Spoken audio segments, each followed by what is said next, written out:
Dobro večer svima, hvala Nikoli na lepom predstavljanju. Kao što je najavljeno već, ja ću mi pričati o renesansnim prozor, odnosno misioljcima i umetnosti u tom kompleksnom odnosu, šta se zapravo desilo u tom jednom velikom gapu od 14. 15. 16. veka između s jedne strane srednjeg veka, s druge strane novog veka.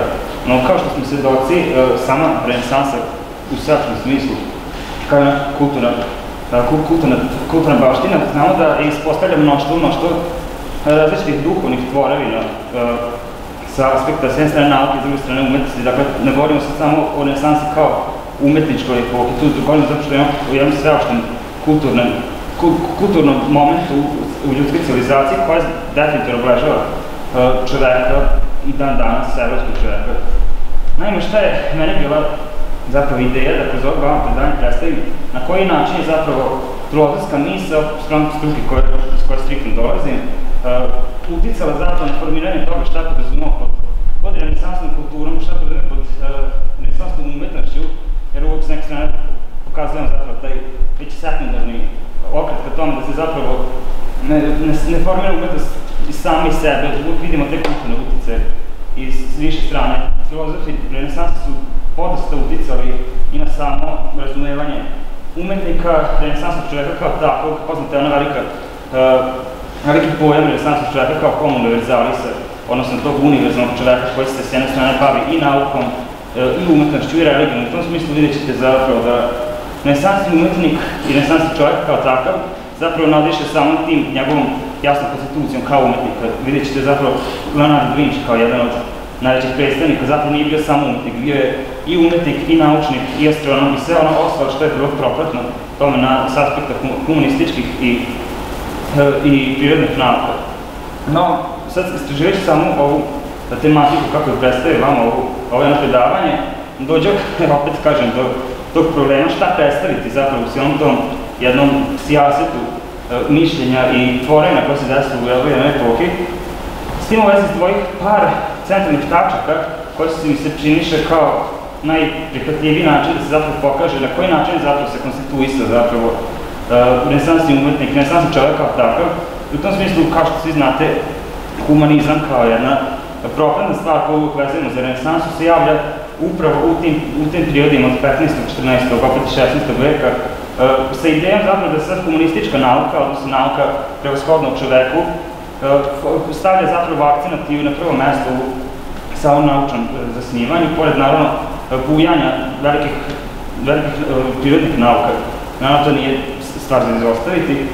U tom smislu, kada kažemo renesansna kultura, znamo onu ideju da se zapravo renesansni mislioci, renesansni umetnici osjećaju antici. Tu imamo malo distinkciju sprem onog velike ideje srednjeg veka. I u tom smislu renesansi pronalazi zapravo opet antičku misl kao relevantnu u opet izmenjenom kontekstu.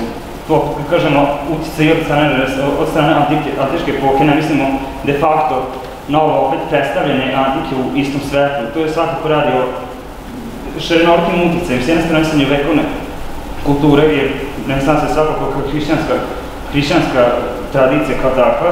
S druge strane imamo arapske uticaje, interese za stare spisak iz Egipta. Dakle, vidimo jedan taj veliki kulturološki sijaset u ovom jednom najizgled malom periodu, koji je nužno doveo do toga da se oblikuje i po pojam čoveka, s druge strane pojam umetnika i u pojam umetnosti kao takve.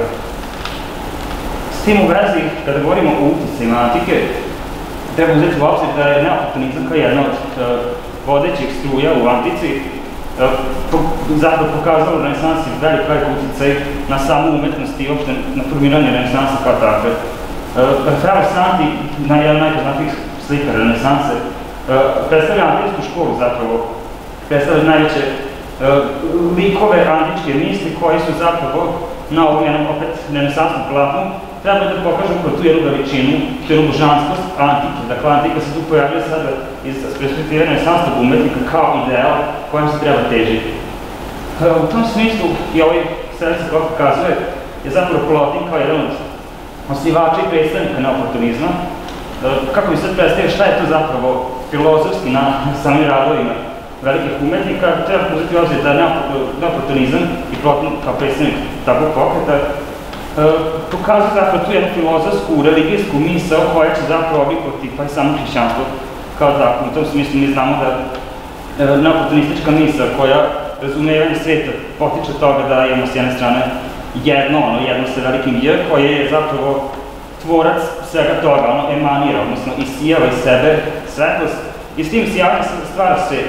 Neoplatonisti u tom kontekstu su smatrali da samim tim isijavanjem svet se stvara, u tom smislu prva ta emanacija isijavanja stvara zapravo koji opet ima svoju nužnu refleksiju koja u sebe, odnosno koji sebe opaža kao umom. S druge strane, samo to jedno, koje opet nespoznatljivo je poput hrišćanskog Boga, koja će naravno biti izrazito uticaj, koje opet s jedne strane opaža sebe, s druge strane umuje ono jedno iz toga se izrađa duša. I u tom vidimo u kontekstu zapravo da se gradi na to isijavanje svega toga, zapravo pokazuje na koji se način pod neoplatonistima zapravo svet kao takav konstituiše, stvara, nastaje.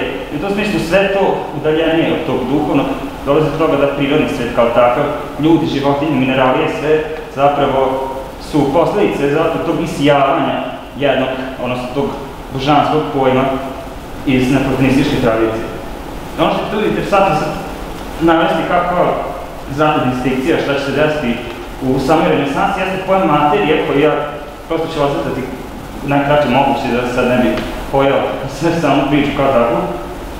Pojam materije sad tu predstavlja, odnosno ono u osnovi najudaljenije od samog tog isijavanja.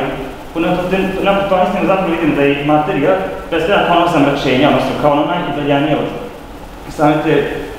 samo tog uma, duše i u najkrajnjem slučaju tog jednog. U tom smislu vidimo da neoplatonisti razumevaju da se materija, odnosno to neindiferentno, izomorfno, predstavlja zapravo izvor samog zla, ne u samom tom etičkom smislu, nego uopšte kao ono što je najudaljenije od tog najvećeg. I u tom smislu jasno je treba da se čuje sačinjavanje hrišćanstva u tom kontekstu. Renesansa, dosta vekova kasnije, upravo pronalazi platonističku misao kao konstitutivnu i vodeću ulogu u obrazovanju zapravo renesansne misle, renesansnog čoveka. U tom smislu vidite Pico della Mirandola kao jedan od tih vodećih mislilaca renesansne epohe navodi zapravo da je čovek čudo. I samo ta njegova izjava čovek je čudo u delu o dostojanstvu čoveka, da opet govorim o dostojanstvu čoveka, citira starog egipatskog monaha, odnosno sveštenika, Hermesa Trismegistus, i tu vidim zapravo opet interes za mističku teologiju, mističku misao koja je u srednjem veku bilo naravno zabranjena. Idejom čoveka kao čuda, Pico della Mirandola na želji opet nastoji da pokaže to na koji način je sada čovek u svom svetu i u svetu oko njega se pojavio kao čudo u odnosu na druga bića. Mi znamo da Pico della Mirandola sad jedan prosto kratak uvid od toga šta to predstavlja čudo kao čoveka, pokazuje zapravo da je Bog kao takav, stvarajući svet se ima jasno odredio konstituciju, ulogu u svetu, na koji način će zapravo svaka pojedinačno biće u svom življenju zapravo pronaći svoje mesto. Gde on govori da čovjek ostaje jednog takvog neformiranog. U tom smislu, on će sam treba i kaže, sam svojom voljom može da nađe svoju ulogu. U tom kontekstu navodi kao da se čovjek može spustiti na nivo životinje, pa biti na nivou samih pukih nagona, s druge strane može da se okrene ka anđelima. I to je interesantno vidjeti da zapravo anđel ima svoje utemeljenje, to je tako reći ontološki realni ustrojstva sveta, dok u odnosu na to čovjek nema. I to je interesantno, da čovjek može zapravo dopirati do Boga, što znamo da hrišćanska ideja ne stoji u toj rani. Čovjeku nije dostupan Bog. Da skratim malo kako se pokazali na koji način zapravo sad takva jedna misla uticala na samo renesansnu umetnost kao takvu. Firenca je zapravo sa čelona Marsilije Ficina i Pletona, odnosno Gorkija Dimistusa, koji se kasnije proziva od strane renesansnih mislica kao Pleton, odnosno kao drugi Platon, koji je opet probudio tu jednu veliku antičku ideju. Osniva Firencijsku akademiju gde prevodi zapravo te stare platonističke spise, s druge strane opet i sve te mnoge egipatske misli koje će zapravo na neki način da poduče renesansnog čoveka i da se vrati sa tim tradicionalnim korenima. Druga bitnija još čak u ovom kontekstu sa umetnošću jeste figura Marsilija Ficina. Marsilija Ficina je opet jedan od vodećih neoplatonista u renesansnoj misli. Sad, opet, da naglasim šta je to diferentno u odnosu na samo antički neoplatonizam. Mi znamo da su, kao što sam već upravo napomenuo, misao neoplatonizma se u odnosu na renesansu menja. Renesansa samo kao takva nije revitalizacija u potpunom smislu, u tom konkretnom bukvalnom smislu revitalizacija te platonističke misli.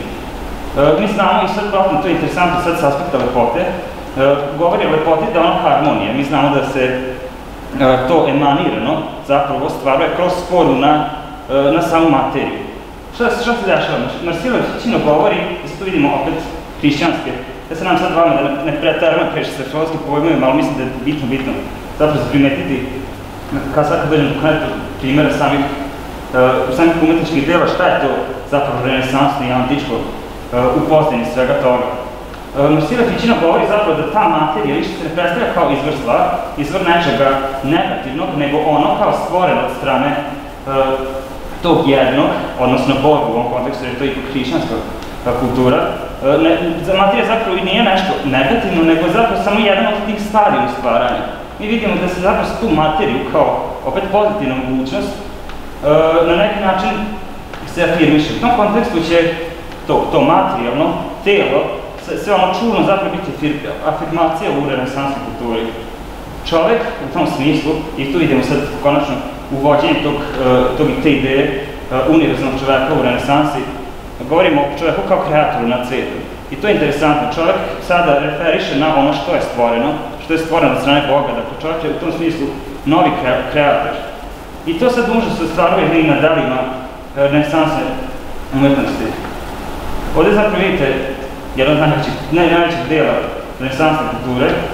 Renesansne umetnosti u tom smislu ćete vidjeti, odnosno ćemo pokazati na koji način su zapravo najveći slikari, kao što je Sandro Botticelli, kasnije Michelangelo, Leonardo da Vinci, zapravo podržavali tu nit neoplatonizma i neoplatonizama, pošto tu opet množina, opet govorimo o toj diferenciji. U tom smislu, pojam telesnosti je jako izrazito bitan sprem ovog svega što je rečeno. Naprimjer, rođenje Venere, Sandra Botticellija, dolazimo do zapravo jednog od primjera iz istorije umetnosti koja se prvi put u samoj ljudskoj civilizaciji javlja naga žena. I u tom kontekstu sad sprem svih tih simbola renesanse koje se viđamo s jedne strane antičkih Dionisa, Venere i svih tih ostalih antičkih bogova se zapravo potencira na telesnosti. Opet sad ne sad kao nečeg stranom, negativno, nego sad opet imamo tu afirmaciju. S druge strane, Pieta kao opet jedan od vodećih motiva na renesansnim delima, renesansnim kulturama, se pojavljuje sad opet u jednom drugačijem maniru, iako ima istu poruku. Znamo da Bogorodica kao izraz svega najčistijeg, svega najsvetlijeg, se sada pojavljuje u toj formi, primjer Michelangelovog kamena, kao telesna priroda. Mi znamo da se po s jedne strane Hrist pojavljivao kao vojskovođa, s druge strane kao onaj koji nosi barjak. Znamo da je rano hrišćanstvo uvijek predstavilo Hrista ne toliko kao bebu, to je već odlika nekog srednjeg i kasnijeg hrišćanstva skolastike. U tom smislu mi vidimo kako se zapravo ideja telesnosti, odnosno tela čoveka, afirmiše polako kroz umetnost, kroz kulturu kao takvu. Kasnije ćete vidjeti, to je sad izrazito renesansna odlika slikarstva, da se sad pojavljuje beba na slikama, tu ste vidjeli vjerojatno po internetu mnoštvo različitih slika bebe kao onako pomalo izdeformisane, ružne, onako nabasale sa nejasnim formama tela. To je nužna odlika renesansnog slikarstva koja će sad pokušati da predstavi bebu kao opet svijest od čoveka kao takvom. I to se vidi nužno da Hrist, na primjer, kao jedna od najčešćih prikaza bebe, biva sad se pojavljen kao telesna. Dakle, Bog, odnosno sam Hrist, se pojavlja u ovom kontaktu i dijalogu sa telesnošću. To je nužna renesansna odlika. S druge strane, Botticelli slika portret žene, odnosno Simonetta Vespucci, jedna od financijskih lica, dama koja je zapravo obeležila tu renesansni ideal ženske lepote. I u tom kontekstu vidimo i rođenje Venere Botticellijeve da ima taj lik Simonetta Vespucci. Također, treba istaći sprem ovog konteksta telesnosti i afirmacije iste, vidimo da Ticija, na primjer, slika Veneru, koja leži, i to je interesantna odlika tog renesansnog gesta, da se žene slika s jedne strane malo šire, malo krupnije, s druge strane muškarci se slika u odnosu na maskulinu figuru. I to su s jedne strane opet predrasud da jednog, tako reći, duha vremena, s druge strane imamo ideju šta, da se kroz te afirmaciju alegorični prikaz punijeg tela, tako reći, se pokazuje zapravo da se tijelo sad afirmiše kao nosilac zdravlja, ne sama duša, kako je to antika predstavlja, da je duša odlika i srednji vek, da je duša odlika živosti, vitalnosti, da je duša ta koja nosi tijelo i koja zapravo njemu daje život. Mi vidimo da renesansa sad uviđa nešto drugačiju stranu. To je nužna odlika tog univerzalnog čovjeka, da se on sad u tijelu kao tako, on pokazuje kao relevantan za stvaranje kao tako. S druge strane, i to je sad, imamo vodeće predstavnike ovako jedne misli neoplatonizma. Sandro Botticelli, kako smo već primetili na radnijem prikazu, rođenja Venere pokazuje opet prvi put prikaz golog, odnosno nagog tela u istoriji umetnosti. Kada govorimo o neoplatonizmu, na Botticelli iako su ovog dela iz istorije umetnosti koji smo zapravo se svi upoznali sigurno u jednom životu, šta je tu odlika Botticellijevog neoplatonizma u tom kontekstu?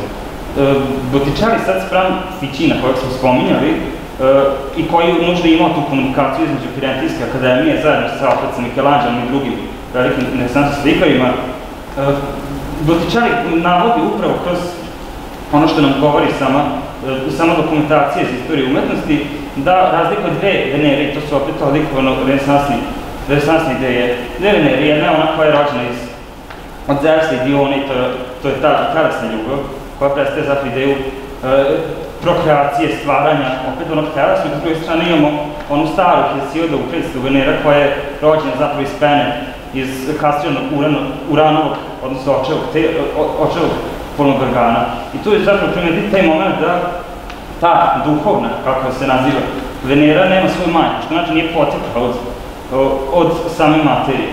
I u tom smislu mi vidimo zapravo da se i u ovom kontekstu Botticelli nužno oslanja na to da sada pokaže tu duhovnu Veneru, odnosno tu nematerijalnu, opet stvaralaštvo s jedne strane, kao dominantan izraz. I u tom smislu vidimo, to je s jedne strane opet odlika velika renesansa, da pojavom tematike i velikih ideja, s jedne strane proporcije, simetrije, perspektive, vidimo da je sama Venera zapravo pozicionirana na sam centar. I u tom smislu vidimo Zafira, koji je bog vetra, koji duva zapravo školjku Venere i opet nasukava na samu palogu. Vidimo zapravo da je to moment u koji zapravo govoriti o njenom dolasku na ono zemaljsko. Šta je sad tu odlika tog neoportunističkog gesta u Botticellijevom slikarstvu jeste da zapravo ono duhovno i ono koje će telesno da se zasjedinjuje. I to je odlika tog univerzalnog čovjeka. I to je, naravno, sad primetit ćemo kasnije kako se sama ta, kako kažem, otvorenost sprem svih, tako reći, ontoloških faza, odnosno svih tih otvorenosti sprem sve duhovnog, telesnog i svega ostalog, govori o čoveku kao njegove svijesti, da može da formuliše i da konstituiše stvarnost kao takvu. Venera se kao jedna duhovna Venera se nužno javlja sada u ovom kontekstu kao telesna, kao naga, kao predmet lepote, kao takve.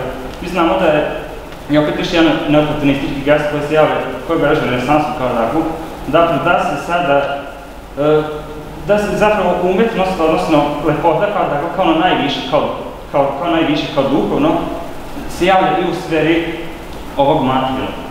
S druge strane imamo primaveru, odnosno proleće. Botticelli ko opet na isti način, odnosno sličan, pokazuje zapravo Veneru koja je centrirana u sredinu. Šta je tu interesantno? Jeste da vidimo u ovom kontekstu Venera je lijepo otkrivena, nije otkrivena. Nek se nastoji da se kroz taj proces, to je trijumf razvoja proleća, zapravo se pokaže na koji način se sada rađanje pojavljuje kao relevantan taj neoplatonistički gest. U tom smislu vidimo opet Zefira i Nimfu vetra koja od jedne strane beži od njega, da je bila napustana od njega, da je pored njega figura primavere, odnosno proleće, treba pokazati njen trijumf u floru, odnosno u samo proleće. sam centar Venere opet govori, opet njena pozicioniranost u centru, to je jako bitno istaći, govori o njenoj sve prisutnosti i njenoj najvažnijoj ulozi.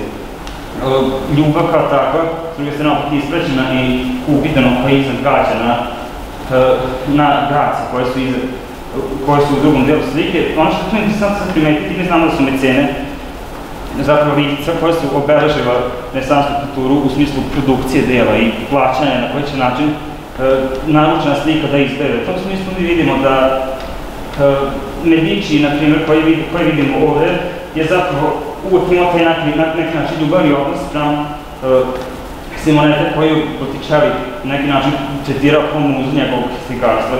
I zapravo jedna od ovih gracija koja upućuje pogled na Merkura treba da ilustruje taj odnos njihovog ljubavnog života. Botticelli sad taj nepotreben treba zapravo da pokaže na koji način je sad, opet pominjem, taj telesni moment relevantan u samom razumevanju čoveka kao takvog.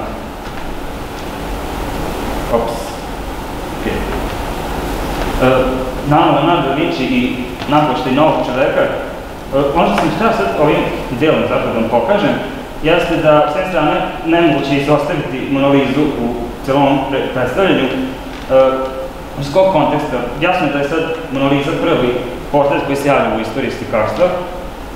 Naime, sam gest Leonardo slikanja, opet žene, i to je interesantno sada se žena kao pojavljuje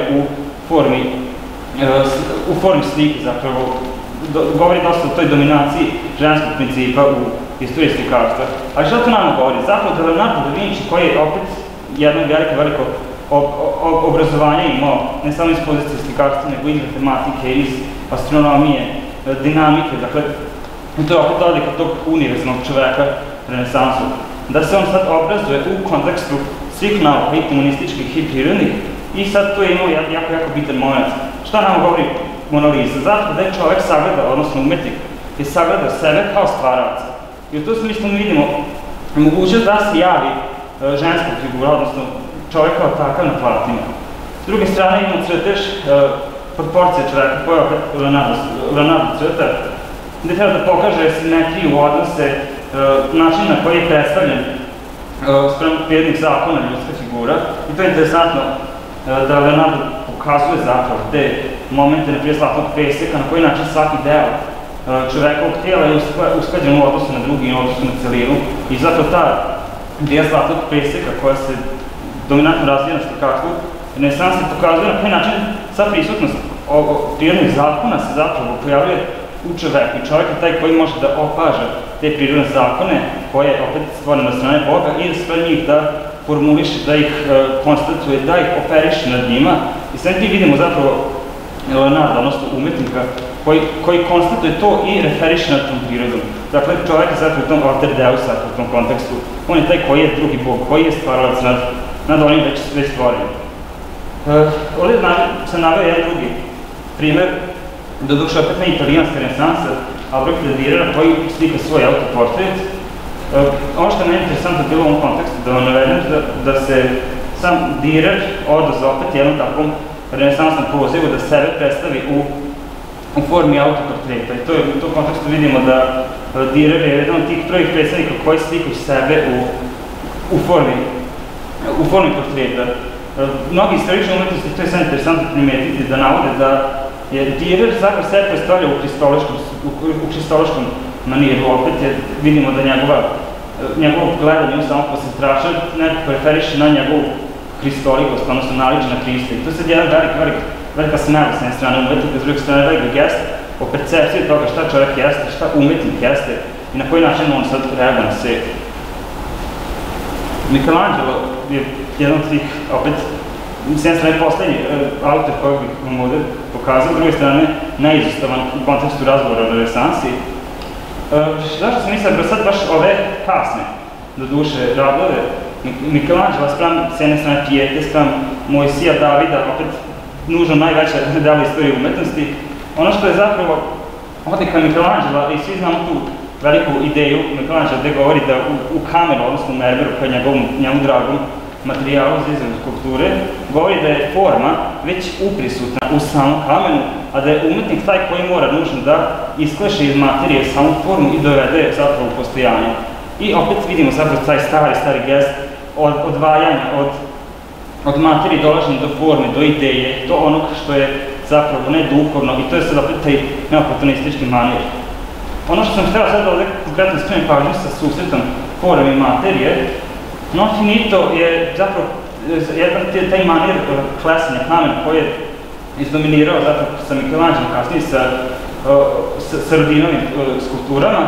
Jasno da on predstavlja poluzavršene i non finito je zapravo taj gest umetnika, odnosno vajera, da pokaže nezavršenu figuru kao gotov proizvod, tako reći, odnosno gotovu skulpturu, iako nije otklesan sam taj kamen sa samog postamenta. Ono što je tu interesantno sad primetiti da dosta tih neobrađenih delova zauzimaju velike delove ruku, na primjer nogu, tipa prvaj, i on to naziva robove. To je interesantno primetiti da Michelangelo govori o ovim skulpturama i naziva ih robove. Zašto? Zato što su oni okovani materijom, odnosno neobrađenim, neindiferentnom, neprepoznatljivom u tom kontekstu sa aspekta prirode. Umetnik je taj, i sad to je jako bitan moment, ne govori da je umetnik taj koji će zapravo da referiše na prirodu. To je taj moment alter deusa, čoveka kao drugog boga, koji će da stvara nad onim što je ispred njega. Umetnik, u ovom slučaju Michelangelo, Atlasa, opet jednog od robova, jer Atlas je ipak taj koji je kažen strane Zevsa da drži ceo nebesni svod, kleše na taj način i ispostavlja zapravo javnost kao gotovo umetničko delo, iako je poluzavršeno, iako je non finito. Vidite da glava zapravo nije završena u potpunosti, tek se naziru u oči, ruka je također spojena s tom izamorfnom spojenom masom. Dakle, to je sad interesantno primetiti da on poziva gledalce da dovrši formu. To je sad taj interesantan moment da se sad poziva, odnosno recipijent u odnosu na umetnika, da referiše na stvarnošću. S druge strane, isto bitan moment. Sama ta izraženost forme i s druge strane neobrađenost materije treba da pokaže proces stvaranja sveta, odnosno proces na koji se način materija i forma, što je opet platonistički gest kažemo, na koji se način sama stvarnost, samo postojanje i nastajanje odražava u radu umetnika. I to je interesantno sad primetiti možda na samom ovoj poslednjoj skulpturi buđenja roba, gde vidimo roba koji leži i koji se budi iz sna.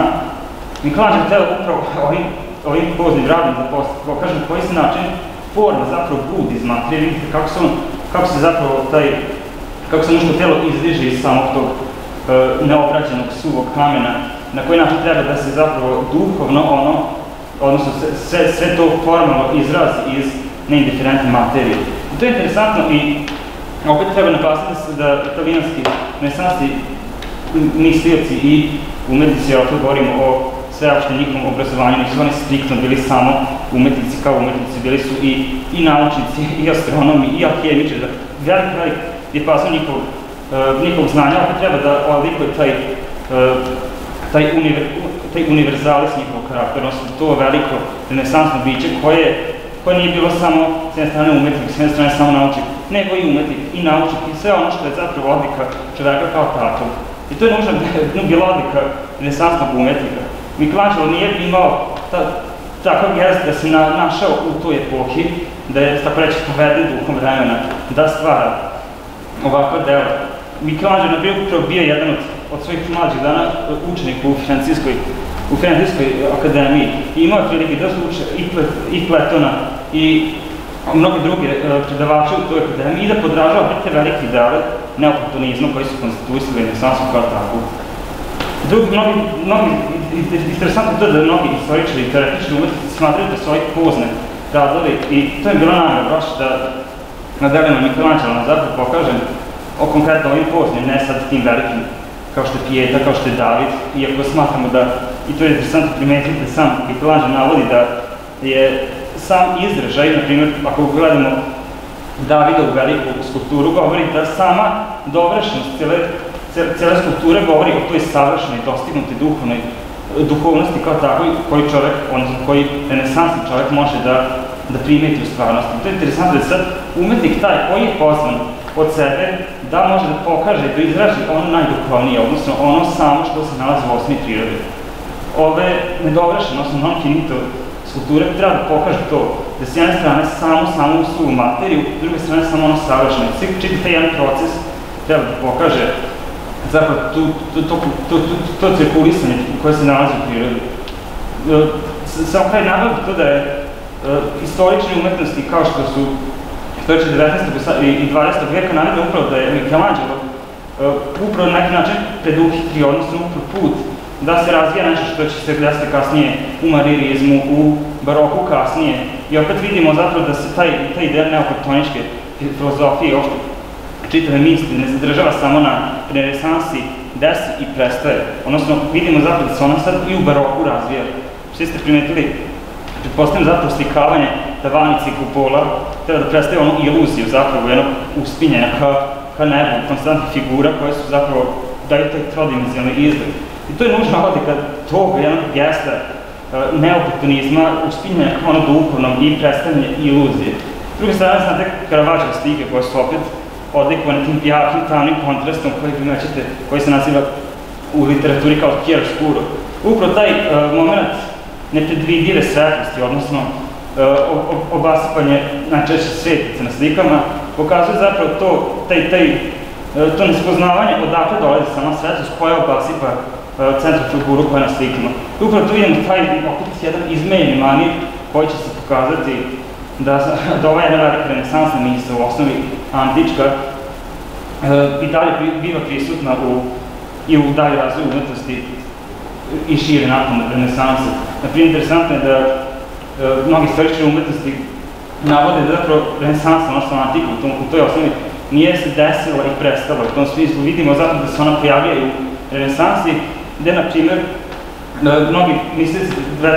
veka navode da renesansa nikad nije prestala, nego ona samo uticala i varirala u odnosu na različite društvene istorijske kontekste i uvijek ostvarivala zapravo ideju i oblikovala način na koji će se zapravo umetnik razumevati, čovjek razumevati, no jedno je sigurno da opet vidimo na koji način sad ovaj veliki ideal renesansnog čovjeka definitivno oblikovao dalji razvoj umetnosti i definitivno na neki način predupredio to na koji se način mi razumeti čovjeka, umetnika danas kao takvog jednog slobodnog stvarajca koja je opet referiše na prirodu.